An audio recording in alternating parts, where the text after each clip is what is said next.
పెసర్లలో మంచి ప్రోటీన్ అలాగే fibre blood కొలెస్ట్రాల్ని control చేస్తుందంట. సో ఇన్ని లాభాలు ఉన్నాయి, అలాగే రుచి కూడా అమోఘం.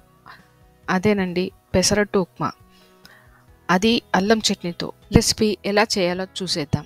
Hello everyone, welcome back to Radhika food story. ముందుగా ఒక కప్పు పెసర్లను తీసుకొని అందులో పావు కప్ రైస్ వేసుకోవాలి.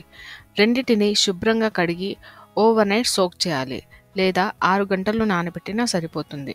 ఇలా నానిన పెసర్లను మళ్ళీ ఒకసారి కడిగి మిక్సీ జార్లోనికి తీసుకోవాలి.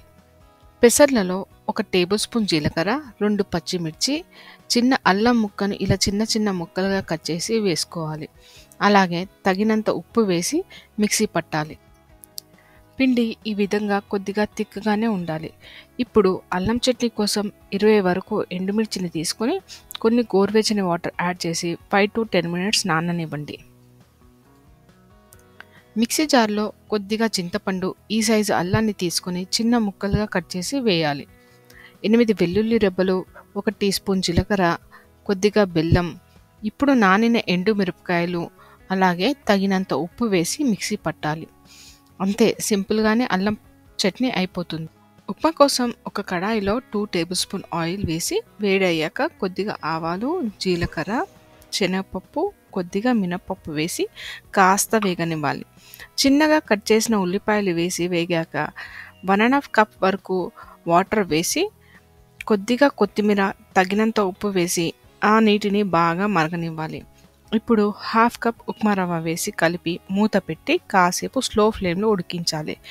పెసరట్టుకి ఉప్మా పల్చగానే ఉండాలి కాబట్టి నేను 1/2 కప్ రవ్వకు 1.5 కప్ వాటర్ని తీసుకున్నాను. పెసరట్టు వేసుకోవడానికి ప్యాన్ని కొద్దిగా వేడయ్యాక ఇలా 2 డ్రాప్స్ ఆయిల్ వేసి టిష్యూ పేపర్తో ఆయిల్ని ప్యాన్కి స్ప్రెడ్ చేయండి. దీనివలన పెసరట్టు ప్యాన్కి అంటుకోకుండా నీట్గా వస్తుంది. వీడియోలో చూపించిన విధంగా పెసరట్టు వేసుకొని దానిపై కొద్దిగా అల్లం చట్నీ స్ప్రెడ్ చేసి కొత్తిమీర, ఆనియన్, అలాగే కాస్త ఆయిల్ వేసి మంచి రంగు వచ్చే వరకు కాల్చి ఇలా క్రంచీగా ఇష్టపడే వారి కోసం వేసి సర్వ్ చేయండి. లేదా పెసరట్టుపై అల్లం చట్నీ, ఉప్మా స్ప్రెడ్ చేసి ఆనియన్ వేసి కూడా సాఫ్ట్గా ఇష్టపడే వారి కోసం పల్లీ చట్నీతో సర్వ్ చేయండి. అద్భుతంగా ఉంటుంది.